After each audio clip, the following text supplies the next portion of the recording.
Hi, I'm Kristen Bell, and if you know my husband Dax, then you also know he loves shopping for a car. Selling a car? Not so much. We're really doing this, huh? Thankfully, Carvana makes it easy. Answer a few questions, put in your VIN or license, and done. We sold ours in minutes this morning, and they'll come pick it up and pay us this afternoon. Bye-bye, truckie. Of course, we kept the favorite. Hello, other truckie. Sell your car with Carvana today. Terms and conditions apply. Maple syrup and being polite. I'm Valerie, host of Canadian Creepies, the podcast that digs up stories polite history would rather forget. Cold cases that never found justice, haunted places that refuse to stay quiet, and folklore with a dark side you've probably never heard. If true crime, paranormal mysteries, and unsettling Canadian history are your thing, you'll want to tune in. New episodes every week wherever you get your podcasts. Canadian Creepies, exploring and exposing the shadows of the true north. There are those who walk among us, cloaked in the ordinary, wearing a name that isn't theirs. How many lives are quietly rewritten in hotel registries, boarding passes, and hushed introductions? In a city that is filled with bright lights and buried secrets, some people leave behind questions, like cigarette smoke in a forgotten lobby. You think you recognize a stranger. You think you understand routine. Often, what we see is just a mask, and what lies beneath is a story that was never intended for us. Welcome to Down the Crooked Path. I'm your host, Amanda Joy. Join me as we dive into eerie and spine-chilling stories that blur the lines between reality and the unknown. From cryptids and mysterious disappearances to true crime, UFO sightings, and paranormal activity. Venture into the unknown and uncover the secrets that lie down the crooked path. A man checked in alone. No luggage. No identification beyond a name. He requested an interior room high above the street, the kind that offered no view, no escape. Room 1048. The clerk handed him the key, unaware that he'd just opened a door that would baffle investigators and leave more questions than answers for decades. To this day, what happened in room 1048 remains tangled in uncertainty. The hotel itself still stands, a relic of Jazz Age opulence, with its ornate brass and Art Deco elegance. But that one room has never shaken the weight of its mystery. Who was the man who checked in? Who came to visit him? And what message was left, scrawled not in ink but in silence? This episode begins with a door that no one saw close, and a crime that no one saw coming. In the early 1930s, Kansas City was a city of contradictions. Gritty and glamorous, booming and broken.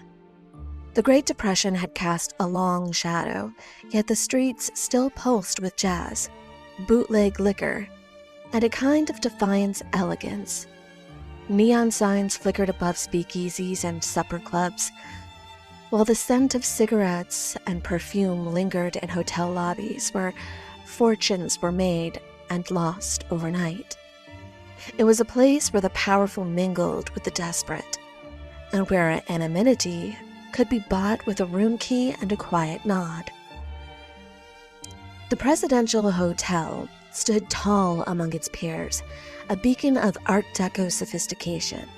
Its brass fixtures gleamed beneath chandeliers, and its elevators carried guests to rooms lined with velvet drapes and polished wood. The clientele ranged from traveling businessmen to out-of-town dignitaries, to jazz musicians, and women in fur-trimmed coats who never gave their real names. It was the kind of place where secrets were currency, and discretion was part of the service. This was Kansas City at its most enigmatic, a city where the music never stopped, but the truth often did, and somewhere within that glittering facade, behind one locked door, something happened that no amount of champagne or charm could explain away. The story of room 1048 doesn't just belong to the man who checked in. It belongs to the city that let him disappear. On the afternoon of January 2nd, 1935, at approximately 1:20 p.m., a man entered the lobby of the Hotel President in downtown Kansas City. He approached the front desk, signed the register under the name Roland T. Owen. He requested a single room on an upper floor, specifically one that faced the interior courtyard rather than the street. The clerk assigned him to room 1046. Owen had no luggage with him, only a few personal items tucked into the pockets of his overcoat. A comb, a toothbrush, and a hairbrush. He wore a black overcoat and was described by staff as well-dressed, neat, and polite, although his demeanor was quiet and somewhat distant. Bellhop Randall Profts escorted Owen to his room. During the elevator ride, Owen commented on the high price of a nearby hotel, suggesting he had recently visited, or at least inquired there before choosing the president. Once inside room 1046, Owen removed his coat and began unpacking the few items he carried. Prost noted that Owen did not appear to have any bags or suitcases. His physical appearance stood out. He was estimated to be between 20 and 35 years old, with brown hair and a noticeable scar of his left ear. He also had a cauliflower ear, a condition often associated with boxing or wrestling.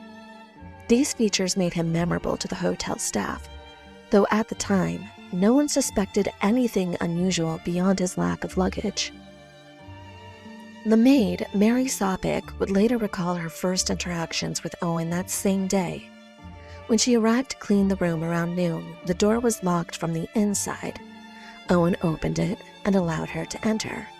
The room was dimly lit with the shades drawn and only a small lamp turned on. He asked her not to lock the door when she finished, explaining that he was expecting a visitor. Sopik found his request odd but not alarming. She would later return with fresh towels and found the room unlocked, Owen lying fully clothed on the bed, seemingly asleep. A handwritten note beside the table read, "Dawn, I will be back in 15 minutes. Wait." The staff took the note of his unusual habits, but in a hotel accustomed to discretion and transient guests, no one raised an alarm. On the morning of January 3rd, it began like any other visit with the maid, Mary Sopik, around 10:30 a.m. She approached room 1046 expecting it to be empty, as the door was locked from the outside. Using her master key, she entered and was startled to find Roland T. Owen sitting in the dark, fully dressed, in an armchair near the window. The shades were drawn tightly this time, and the only light came from the same dim lamp as the day before. He appeared tense, his posture rigid, his expression unreadable. Sopik hesitated, but Owen told her that she could proceed with her cleaning. As she worked, the phone rang. Owen answered and spoke in a low voice. He said, "No, Dawn, I don't want to eat. I'm not hungry." And then he hung up without further explanation. Later that same day, Sopik returned with fresh towels. The door was again locked from the outside, suggesting Owen had left. But when she entered, he was inside once again, sitting silently in the dark. She noticed a deepened unease in his demeanor. He seemed agitated, distracted. She would later tell police that he looked as though he were afraid of something or someone. He asked her again not to lock the door when she left, saying that he was expecting a visitor. Throughout the day, staff reported seeing Owen leaving and returning the hotel multiple times. What stuck to them was that he did so without a coat, despite the bitter January cold. Kansas City was in the grip of winter, and his lack of outerwear was both unusual and concerning. He never carried a suitcase or a bag, and he never stayed out for long. Later that day, Randolph Probst, the bellhop, remembers being summoned to room 1046 that afternoon to deliver towels and ice. When he arrived, he heard two male voices inside. Owen opened the door just enough to take the items, and Probst caught a glimpse of the other man seated in the room. Owen's face was tense, and he spoke quickly, as if trying to end the interaction as quickly as possible. Other staff members reported seeing a woman entering the hotel that evening. She was described as young with dark hair and dressed in a stylish coat. She asked for room 1046, but was told she would need to call up first. She used the lobby phone, spoke briefly, and then left without going upstairs. Her identity was never confirmed. The name Dawn continued to surface. Owen mentioned him to the maid, and the phone call seemed to involve him, but no one at the hotel ever saw or spoke to a man named Dawn. The staff began to feel that something was off, although no one could quite put their finger on it. Owen's behavior was strange, but not overtly alarming. In a hotel accustomed to discretion, guests came and went with secrets, and the staff knew better than to pry. At 7 a.m. on January 4th, the switchboard operator at the hotel president noticed that the phone in room 1046 was off the hook. A white light on the board indicated that the line was open, but no one was speaking. The operator waited, assuming that the guest would hang up. By 8:30, the phone was still off the hook. A bellboy named Harold Pike was sent to investigate. He used the master key to enter the room, which was dark with the shades drawn. The hallway light revealed a man laying naked on the bed, surrounded by a large dark stain. The phone had been knocked off the stand. Pike replaced it on the receiver and left, assuming that the man was intoxicated. At 11:03 a.m., the phone was off the hook again. This time, bellboy Randolph Probst was dispatched. He knocked several times. A low, unfamiliar voice responded from inside, saying, "Come in. Turn on the lights." Probst tried the door, but it was locked from the inside. He informed the guest through the door that the phone was off the hook. Receiving no further response, he returned to the lobby. Concerned, the hotel staff contacted management, and Probst was sent back to the room. He used the master key to enter, and inside he found Roland T. Owens on his knees and elbows, about 2 feet from the door, holding his head in his hands. Blood was visible on his head. Probst turned on the lights and saw that there was blood everywhere on the walls, the bed, and in the bathroom. He immediately left and notified the manager. Police returned shortly after. Owens was found with a thin white cord wrapped around his neck, wrists, and ankles. His hands and feet were bound with amateur knots. He had been severely beaten, his skull was fractured, and he had stab wounds in his chest above the heart. There were bruises on his neck, and blood pooled on the floor. In the bathroom, both drinking glasses had shattered in the sink. Blood and broken glass were scattered across the tiles. Owen appeared to have tried to reach the sink, but the binds restricted his movement.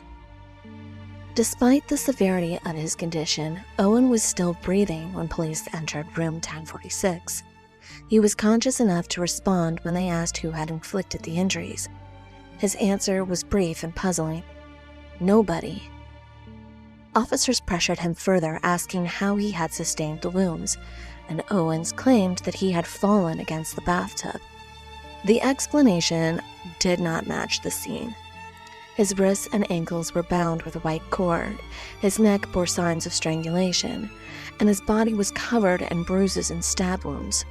Blood was scattered across the walls and pooled on the floor. The bathroom sink was filled with shattered glass. Shortly after giving his statement, Owen collapsed. He was rushed to Kansas City General Hospital, where doctors assessed his injuries. They found a fractured skull, stab wounds to the chest, and extensive bruising. The binding had cut into his skin. The trauma had suggested prolonged abuse. The medical staff estimated the injuries had been inflicted 6 to 7 hours before he was discovered, placing the attack somewhere between 4 and 5 a.m. Owen never regained consciousness. He died just after midnight on January 5th. Police began their investigation of room 1046 immediately after Owen was taken to the hospital. The scene was chaotic. Blood was found on the walls, ceiling, the bed liners, and pooled on the floor. The bathroom sink contained shattered glass from 2 drinking tumblers. There were no clothes in the room, and no weapon was found. The few items Owen had brought with him, his comb, toothbrush, and hairbrush, were missing. Investigators recovered a few odd objects at the scene as well: a hairpin, an unused towel, a safety razor, and a bottle of diluted sulfuric acid. The presence of the acid raised questions, though it was unclear whether it had any connection to the injuries. Fingerprints were lifted from the telephone stand, but they didn't match Owen's, and a cigarette butt was found near the end of the bed, although no one had seen Owen smoke during his stay. The cord used to bind him was ordinary white cotton, tied in crude knots. Detectives believe the attack had occurred hours before Owen was discovered, and the lack of a murder weapon suggested that someone had left the room after the assault. This is where hotel guests began to come forward. A woman staying in room 1048, next door to Owen, reported hearing loud voices and a possible scuffle during the night. She said it sounded like a man and a woman arguing. Another guest claimed to have heard a strange gurgling noise around 2 a.m., followed by silence. These accounts have added to the growing sense that something violent had occurred long before the bellboy entered the room that morning. As police traced the name Roland T. Owen, they quickly discovered it was false. The address that he had given at check-in had led to a vacant lot in Los Angeles. No records matched the name, and no one came forward to claim the body. The investigation widened, and detectives began to suspect that Owen had been involved in something far more complex than a random act of violence. They revisited every detail, including a strange encounter reported by city worker Robert Lane. On the night of January 2nd, Robert Lane, a city worker, was driving along 12th Street in Kansas City when he noticed a man walking alone in the cold.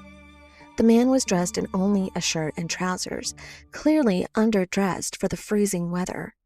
Lane slowed, and On the night of January 2nd, Robert Lane was driving along 12th Street in Kansas City when he noticed a man walking alone in the cold. The man was dressed in only a shirt and trousers, clearly underdressed for the freezing weather. Lane slowed down and the man walked over. He asked if Lane was a taxi. Lane said no, but offered him a ride anyways. The man climbed into the car without hesitation, and Lane immediately noticed that his right hand was injured. It was wrapped in a cloth and blood had soaked through. Lane asked about the injury, and the man's response was a strange remark. He said, "I'll have to kill that man tomorrow." His tone was bitter and he seemed agitated. Lane found the comment unsettling, but didn't press further. As they drove, the man gave vague directions and eventually asked to be dropped off near the hotel president. Lane pulled over at the requested intersection, and the man exited quickly without saying much else. He didn't thank Lane or offer an explanation, and Lane watched him walk towards the hotel without a coat, and then drove off. Days later, after reading about the mysterious death of the man in room 1046, Lane saw a photograph in the newspaper and recognized the face. It was the same man he had picked up that night. The hand injury, the cryptic threat, the destination all matched. Lane contacted the police and gave a full account of the encounter. His statement added another layer to the growing mystery surrounding the man who had checked into the hotel under the name of Roland T. Owens. For over a year, the man who was known only as Roland T. Owen remained unidentified. His body had been buried in Kansas City after an anonymous donor paid for the funeral and sent a bouquet of roses with a card signed, "Love Forever, Louise." Detectives had exhausted leads tied to the alias. The Los Angeles address he gave at check-in didn't exist, and no one matching his description had been reported missing. His fingerprints also yielded no match, and so the case stalled. Then, in late 1936, a break came unexpectedly. A woman in Birmingham, Alabama, was reading a magazine article about the mysterious death of a man in Kansas City hotel. The article included a photograph of the victim and mentioned a distinctive scar above his left ear. She recognized the face immediately. It was her son. She contacted authorities and provided details that matched the man buried under the name of Roland T. Owen. Investigators compared the scar, the physical features, and timeline. Everything aligned. Artemis Ogletree was born in Florida in 1915, the youngest of 3 children. His parents, Leon and Ruby Ogletree, had 2 other children. Eleanor, born in 1913, and Leon Jr., born in 1914. During his early childhood, Artemis had suffered an accident involving hot grease that left a permanent scar above his left ear. The area never grew hair again, a detail that would later prove crucial in identifying him. The Ogletree family moved frequently throughout the southeastern United States. After leaving Florida, they lived in New Orleans and Augusta before settling in Birmingham, Alabama. Artemis spent his teenage years there. He was quiet, introspective, and often absorbed in books. He had a vivid imagination and a fascination with travel. When the family lived in New Orleans, he would spend hours in wharves watching the ships come and go, wondering where they were headed. In 1934, at the age of 17, Artemis told his family he planned to hitchhike to California with a group of friends. His father objected, but his mother supported the idea, hoping that he would fulfill his dream of seeing the Pacific coast. Artemis promised to stay in touch, and for a time, he did. He sent letters home and occasionally requested money, which his parents wired to him. After that, contact became sporadic. The family grew concerned, but there was little that they could do. Artemis had vanished into the vastness of the country, and they had no way of knowing where he had gone. The use of a false name raised questions. Was he hiding from someone? Was he involved in something he didn't want traced back to his family? The answers were never found. At least now the man who had checked into room 1046 under a false name had been identified, but the revelation raised more questions than it answered. Why had he traveled so far under a fake alias? What had brought him to Kansas City? Who was Dawn? In the months following Artemis Ogletree's death, his mother Ruby began receiving letters that appeared to be from her son, the first arriving in spring of 1935, several weeks after he had already died in Kansas City. It was typewritten, which struck her as odd. Artemis had never used a typewriter before. The tone was unfamiliar, and the slang didn't match the way he normally spoke. More letters followed, each typed, claiming that he was traveling abroad. One said that he was in Chicago attending business school. Another claimed he was sailing to Europe. Then, in August of that year, Ruby received a phone call from a man who identified himself as Jordan. He said he was a friend of Artemis and claimed that Artemis had saved his life in a fight. According to the caller, Artemis had married a wealthy woman and was now living in Cairo, Egypt. He added that Artemis could no longer write because he had lost a thumb in that same fight. Ruby was disturbed by the call. The man spoke erratically, but seemed to know personal details about her son. She contacted the FBI and the American Consulate in Cairo, but no records showed that Artemis had ever traveled there. Unbeknownst to Ruby, at this time, her son was already dead. The letters and the phone call only deepened the mystery. They were sent months after Artemis had died, and whoever wrote or called seemed intent on convincing his family that he was alive and well. The investigators tried to trace the origins of the letters and identify the caller, but no definitive answers were found. The question remained: who was behind the messages, and why was there such lengths gone through to keep a dead man's story alive? Kansas City in the 1930s was a hotbed of organized crime, corruption, and violence. The city's underworld was deeply entrenched, with mob figures operating openly thanks to protection from corrupt officials. Political boss Tom Pendergast ran the city like a machine, and under his influence, law enforcement often turned a blind eye to criminal enterprises. Gambling, bootlegging, and racketeering thrived, and the city became a strategic hub for criminal networks, moving goods and money across the Midwest. This backdrop makes the theory that Artemis Ogletree was caught up in organized crime more than plausible. He arrived in Kansas City under an alias with no luggage and minimal contact with others, suggesting he was either hiding or on a mission. Hotel staff at the President Hotel noted his strange behavior. He rarely left his room, received cryptic phone calls, and was visited by men in suits. These details aligned with the profile of someone who was involved in covert dealings, possibly as a courier or informant. The name Don, found in notes and overheard during phone calls, is especially telling. In mob circles, Don isn't just a name, it's a title. It implies a figure of authority, someone who commands respect and fear.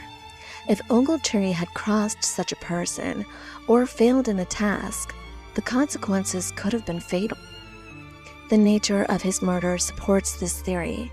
He was tortured, stabbed, and strangled with cords. This wasn't a robbery or a random act. It was methodical, brutal, and symbolic.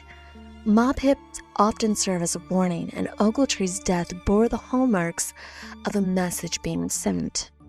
Kansas City Massacre of 1933, just 2 years prior, had already shown how violent and brazen organized crime could be in the city. That event, in which 4 law enforcement officers and a prisoner were gunned down at Union Station during a botched rescue attempt by gang members, shocked the nation and led major reforms in federal law enforcement. But it also underscored how deeply embedded criminal networks were in Kansas City.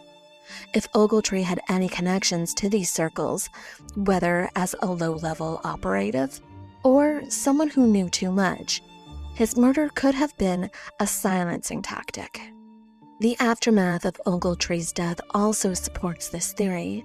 The letters and phone call to his mother claiming he was alive and living in Cairo may have been part of a deliberate misinformation campaign. If someone wanted to keep Ruby Ogletree from asking questions or to delay investigations, feeding her false hope would have been an effective strategy. The caller, who claimed Artemis had lost a thumb and married a wealthy woman, knew personal details that suggested inside knowledge. But no records ever confirmed Artemis had traveled abroad, and the FBI found no trace of him in Cairo. Taken together, the crime-ridden environment of Kansas City, the calculated nature of Ogletree's murder, and the strange communications after his death all point towards a scenario where organized crime played a central role. Whether he was a pawn, a threat, or simply in the wrong place at the wrong time, the theory of a mob hit remains one of the most compelling explanations for what happened in room 1046. In the wake of Artemis Ogletree's murder, the case grew colder with every passing lead. The hotel room had been wiped clean from any identifying evidence. Witnesses remember cryptic exchanges, strange phone calls, and unexplained visits, but none of it added up. It wasn't just the nature of the crime that troubled investigators. It was the layers of intentional misdirection surrounding it. Months after Ogletree was confirmed dead, his mother began receiving typewritten letters claiming her son was alive and traveling abroad. The timing of these communications and the lack of any supporting documentation raised suspicions not of simple impersonation, but of something deeper, more systematic. The possibility that Ogletree was involved in covert operations or espionage quietly surfaced among those trying to make sense of the bizarre aftermath. While there was no official record of Ogletree having ties to intelligence agencies, his movements and behavior pointed to somebody operating under secrecy, traveling under a false name without luggage, avoiding attention, and staying in a hotel room where conversations were held in hushed tones. These were not the actions of a casual visitor to Kansas City. During the early 1930s, intelligent operations were expanding, especially in regions like Europe and the Middle East. Cairo, in particular, was a hub for both British and American strategic interests. If Ogletree had been recruited into such work, either formally or as a coerced participant, it could explain the odd pattern of his travels and the efforts to keep his family misinformed. The anonymous phone call to Ruby Ogletree from a man claiming her son was living in Egypt, that he had lost a thumb and couldn't write, and that he had married into wealth seemed too elaborate to be a hoax. The caller had knowledge of personal details and appeared to be carefully constructing a narrative. But with no government documentation, travel logs, or passport records indicating any journey overseas, it's not possible to verify this tale. Ogletree's behavior at the President Hotel was consistent with someone hiding in plain sight. The choice to remain in near darkness, only take selective calls, and meet with unknown individuals suggest an effort to stay off the radar. The mysterious note referencing Dawn, whose identity has never been confirmed, could have been related to a code name or a handler. The message itself was brief and logistic, not emotional. Dawn, I will be back in 15 minutes, wait. It resembled field communication more than casual correspondence. The brutality of Ogletree's death complicates the espionage theory. Torture and strangulation suggest punishment, perhaps for betrayal or failure in a mission. If he had been working for an agency or organization and breached protocol, the violent outcome could have been the consequence. It's also possible that he was caught between competing interests, criminal, government, or both. Ultimately, the espionage theory remains speculative but compelling. It fills in the gaps that no other narrative fully explains: the alias, the secretive behavior, the sophisticated attempts to redirect his mother, and the absence of any clear motive for his killing. In a time when communication was slower and documentation limited, a person like Ogletree could vanish into the folds of international intrigue without leaving a trail. Whether he was a willing participant or an expendable asset, his final days suggest that he was part of something larger than anyone ever imagined. There is something raw and unnerving about the idea that Artemis Ogletree may have been killed by someone who loved him. Not for money, not for revenge rooted in business or criminal dealings, but because of heartbreak, because emotions boiled over. This theory hinges on the presence of the mysterious woman seen wandering the 10th floor.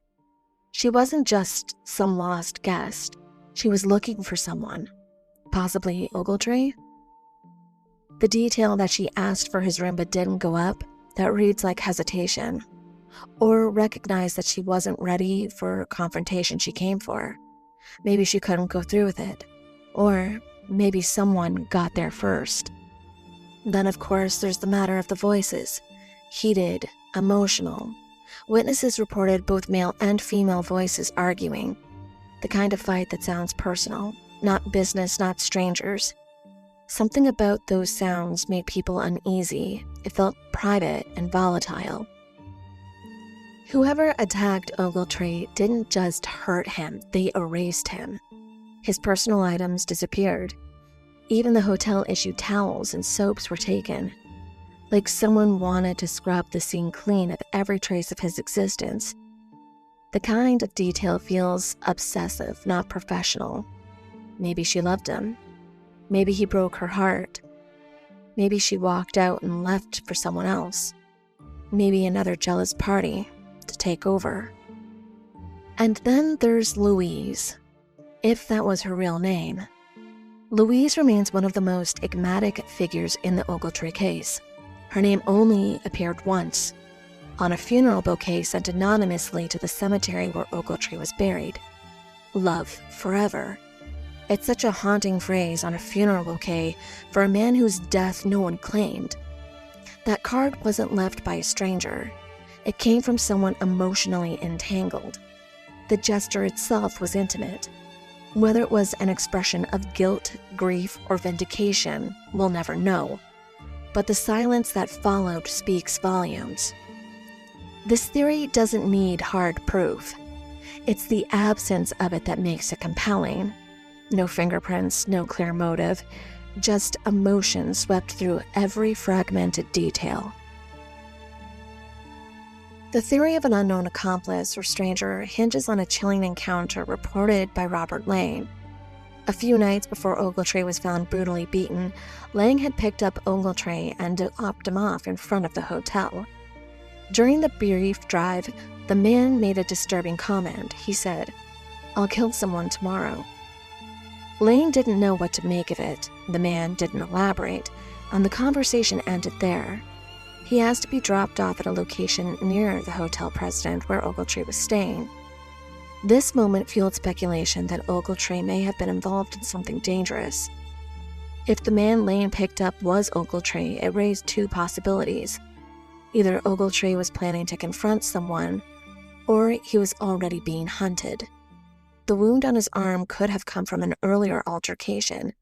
The statement about killing someone might have been a threat, a warning, or even a desperate attempt to express fear. But then again, there is the possibility that this man wasn't Ogletree at all, but someone connected to him. If so, then the theory shifts. It suggests that Ogletree was being followed or manipulated by someone with a violent nature. The fact that Lane's account was never fully verified adds to the mystery. No one knows for sure who the man was, why he was injured, or what he meant by his words. This theory doesn't rely on emotional motives like jealousy or betrayal. It points to something colder, a stranger, a plan, possibly a threat that was already in motion. And then it leaves behind a question that's never been answered. Was Ogletree the hunter or the hunted? Of course, it's entirely possible that Ogletree had been suffering from mental illnesses and staged elements of the crime scene, though it remains one of the least supported explanations. It suggests that Ogletree, possibly grappling with psychological distress, orchestrated parts of the scene himself, perhaps as a cry for help, or in a moment of severe mental breakdown. Supporters of this theory point to his strange behavior during his stay. He kept the room dark, spoke in hushed tones, and appeared visibly anxious. He asked hotel staff to leave the door unlocked and claimed he was expecting someone, and seemed withdrawn. These details could have been interpreted as signs of paranoia or emotional instability. But the theory begins to unravel when physical evidence is considered. Ogletree's injuries were extensive and brutal. He was found bound with cords at the wrist, ankles, and neck. His skull was fractured, and he had been stabbed multiple times. Blood was spattered across the walls and ceiling. These were not superficial wounds or symbolic gestures. They were life-threatening and inflicted with force. There's also the matter of the second voice. A maid reported hearing a rough male voice inside the room when she tried to deliver towels. The voice told her that they didn't need any, even though the room had none. This detail suggests that Ogletree wasn't alone. If he had staged the scene, it would mean that he had help, or that someone else was involved in a way that contradicts the idea of a solitary breakdown. Finally, Ogletree's own statements complicate the theory. When asked who had done this, he replied nobody and claimed he had fallen. This could be interpreted as denial, confusion, or even an attempt to protect someone, but it doesn't align with the level of violence or the presence of another person. In the end, while mental illness might explain some of Ogletree's behaviors, it doesn't account for the physical evidence or the witness accounts. The theory remains speculative, overshadowed by more plausible scenarios involving outside involvement. Anonymous gestures following Ogletree's death have kept the mystery alive long after the crime scene was cleaned. There was no family who came forward, and so the body was said to be buried in a potter's field. When a call came into the funeral home, the voice on the line was calm, deliberate. The caller said that they would pay for a proper burial. They gave instructions for the cemetery and added that Ogletree would be near my sister. Then came the unsettling remark, he got into a jam. No name was ever given, and no one ever came to the funeral. Shortly after, a florist received a phone call, an order for a bouquet of roses. The payment arrived by mail, along with a card that read, "Love Forever Louise." No one named Louise was ever identified. The detectives working in the case were the only attendees at the burial. Whoever sent the flowers and paid for the funeral clearly knew Ogletree, or at least felt strong enough to honor him in death. But they never stepped forward. Years later, a librarian at the Kansas City Public Library received a phone call from someone out of state. The caller said that they had been helping clean out belongings of a recently deceased elderly person. In the process, they had found a box, and inside were newspaper clippings about Ogletree's murder, and an item that had been mentioned repeatedly in the stories. The caller refused to say what the item was. They didn't give a name, and they never called back. This detail, the box, the clippings, the unnamed items, suggests that someone close to the case held onto it for decades, whether out of guilt, obsession, or unresolved guilt. They kept the story alive in private, and when they died, the trail went cold again. When the last shovel of earth covered Artemis Ogletree's grave, silence didn't bury the truth, it multiplied it. Behind every quiet hallway, misdialed room number, vanished soap bar, and anonymous bouquet of flowers, there lingers a presence. Someone once stood over his body and whispered regrets or retribution. Someone kept clippings in a box for a decade, guarding a secret too heavy to name.